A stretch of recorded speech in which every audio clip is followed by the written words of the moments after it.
Hi guys, welcome back. Today I want to share with you the books that I read during the month of November. And the first book I finished was quite a page turner, and that is Still Life by Louise. This is a detective story that is set in Quebec, and more specifically in a small rural town called Three Pines. And we follow an inspector coming from Montreal called Armand Gamache, and he is sent to Three Pines to investigate the murder of an old lady there that everyone seemed to really like. And she is supposedly killed in a hunting accident, and he has to find out what actually went on there. I really enjoyed this book. I think the characters were very well drawn. It explores really well the small town dynamics, and I also learned a lot about Canada and about Canadian history. I have been to Quebec once, but I think I also really learned a lot in this book about the tensions that are present, and I guess still are present, between the French-speaking Canadians and the English-speaking Canadians, and how that kind of flowed into the story and how that influences how people behave. And I thought that was really well done in here. And I just really loved our main character, the inspector. I just really appreciated that it was someone who loves to analyze people and understand their psychology, and that is something that was very reminiscent of Hercule Poirot by Agatha Christie, her very well-known character. And it was one of these inspectors that you could really relate to, and that felt very human. And at the same time, what I really loved is that the author didn't feel like she had to make him this kind of archetypal, cliche-ridden inspector that has like alcohol problems and that is completely antisocial. I'm just really tired of that trope in detective stories, to be honest, and it was really refreshing to have a really interesting character as an inspector. The mystery itself was really good. I didn't see everything coming, yeah, it was really just a really good read that I would recommend to anyone. And this is actually a series, and it is the first of the series, and I definitely will go on with the series. And little shout out to Sarah from Sarah the Dreamer, who is a huge fan of this series, and I'll link her down below, and you can see her thoughts on the other books as well if you're interested in that. Next up, I finished the 11th book in the series of unfortunate events by Lemony Snicket. I'm moving slowly but surely to the end of the series, and this was quite a good installment. It wasn't one of the best, but I did enjoy the reading experience overall. Obviously, I can't tell you too much about the plot, but in general, the three orphans that we are following are basically getting closer to understanding what the mystery around the death of their parents is all about, and they're actually for the first time meeting people who belong to the same kind of secret society that than their parents.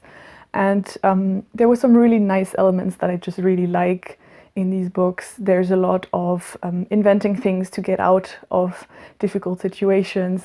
There's stuff about cooking and about wordplay, and also about like scientific and biological research, which I thought was really fun, because we have one character who is fascinated with fungi.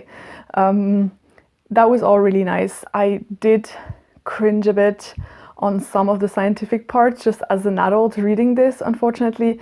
There was a description of a kind of sonar technology, because a lot of the plot plays on a submarine, and how the sonar was working just made literally no sense, and that kind of annoyed me, as well as just one of the characters was extremely annoying, but you know, that's a recurring thing in these books, that some of the adult people are just, you just cannot stand them, and you just want to be on the side of the kids.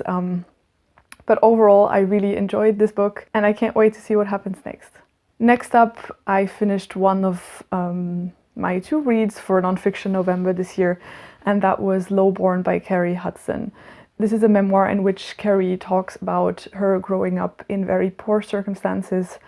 she moved around all over the UK and had to live in very precarious places with her mother and her sister, and how that influenced her childhood and still haunts her through adulthood. She explores a lot of the very difficult things she had to deal with as a child, from abuse to neglect, and it's a very difficult book to read. But at the same time, I think it's kind of important, because I think it's really difficult, especially for me as a middle-class person, to really understand what extreme poverty is. And I really appreciated that the author didn't shy away from the truth, basically.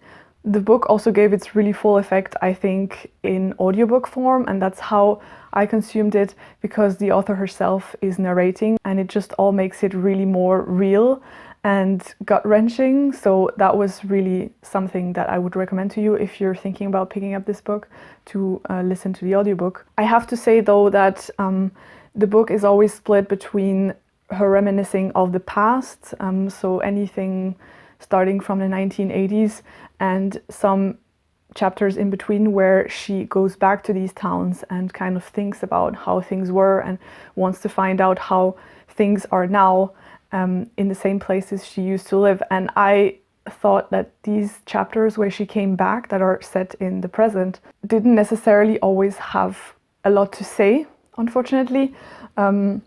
I think this is typically something that, for her as a person to experience all this trauma, was important to go back and try to figure out and try to process everything.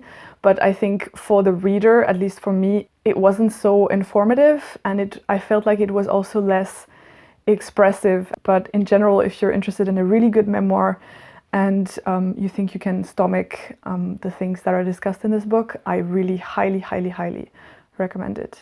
Next up, I finished a book that I have been meaning to read for a long time, and it's one that definitely is not in my comfort zone of what I usually read, but I nevertheless wanted to give it a try because of the very good recommendations I got from basically all over the bookish community on YouTube, and that is The Name of the Wind by Patrick Rothfuss.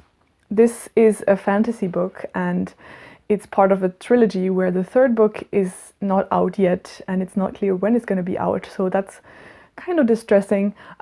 But we follow, in the whole series, we follow a man called Quoth, and he is, in the beginning of the book, is an owner of a tavern, and a mysterious man who calls himself the Chronicler walks into the tavern and basically wants him to tell his life story. And this is kind of the framing narrative of like a sub-narrative which spreads through the whole series of the books, and that is, we follow this man starting as a very young boy, growing up in this troupe of musicians and artists who roam around the country and perform, and he then experiences quite a big traumatic event, and that leads him to flee and to have to brave his circumstances to follow his dream of attending this legendary university where he wants to learn magic. I must say I really enjoyed this book.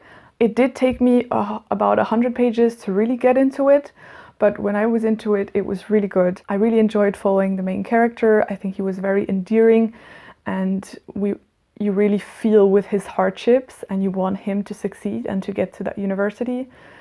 I think also how his trauma is explored is done really well, and that was kind of a preconception I had from fantasy, that it would be like maybe not that good, but the character development is amazing. Obviously, as I don't read much fantasy, I can't tell you if the world building is like completely incredible compared to all of the rest of fantasy, but just from my standpoint, I really enjoyed it. And I also really enjoyed the fact that it wasn't too fact heavy.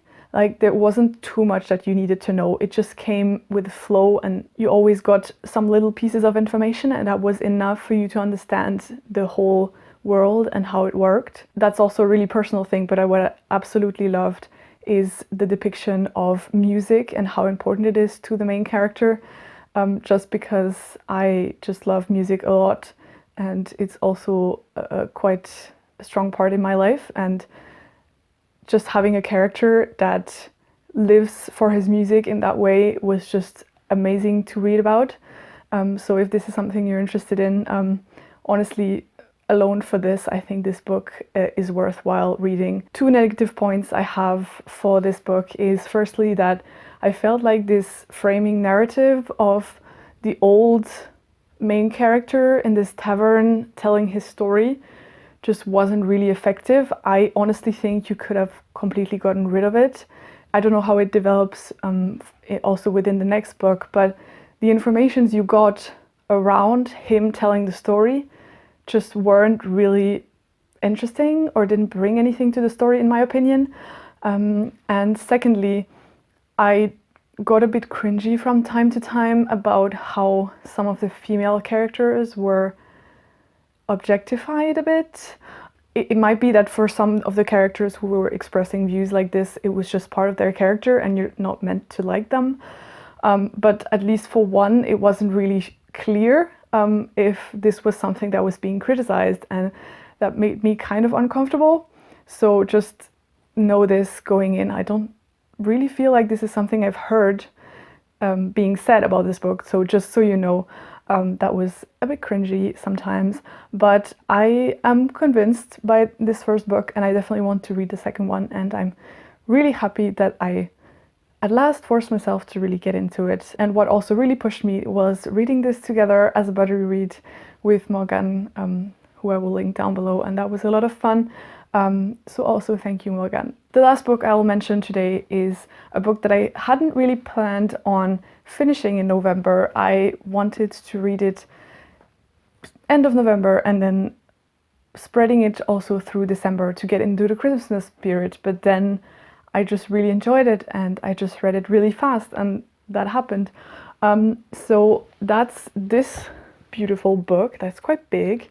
I'm not going to hold it up the whole time, but this is a book all about traditions surrounding Christmas in my home region, Alsace, that's going from the beginning of Advent time up until the 6th of January, so Three Kings Day.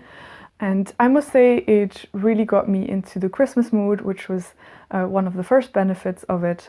I really enjoyed how it was really trying to cover and to intertwine Christian but also pre-Christian traditions and how they kind of fuse together or kind of change their meaning but are still there in some form or another. There's a lot about the Christmas tree, of course, but also the Adventskranz, and I'll just put a picture of the one that my mom made for me this year. That's a very spread out tradition, at least in our region, but I know it is also elsewhere. And it was just truly a fascinating read, and I felt just put some extra meaning onto the traditions I know and I love, and I partly still follow, and that was just really lovely. Alright guys, these were the books I got to during the month of November. I would love to know what you guys were up to in November or what you're currently reading, especially some holiday reads. I would love to know what you've chosen to read. I haven't read that much nonfiction in the end, but equally I would really like to know if you have read any good nonfiction book that you would recommend to me. And yeah, just as a little teaser, because now I think I can safely do it, I'm really excited for the next video because it's going to be my own original tag, and I'm kind of nervous but also really happy to finally spread it into the world. And I just hope you guys are having a good pre-Christmas time, Advent time, however you call it, that you're finding a time to calm down and not get overwhelmed by the whole Christmas craze. And I hope that you're reading good books, and yeah, I think I'll see you in my next one. Bye!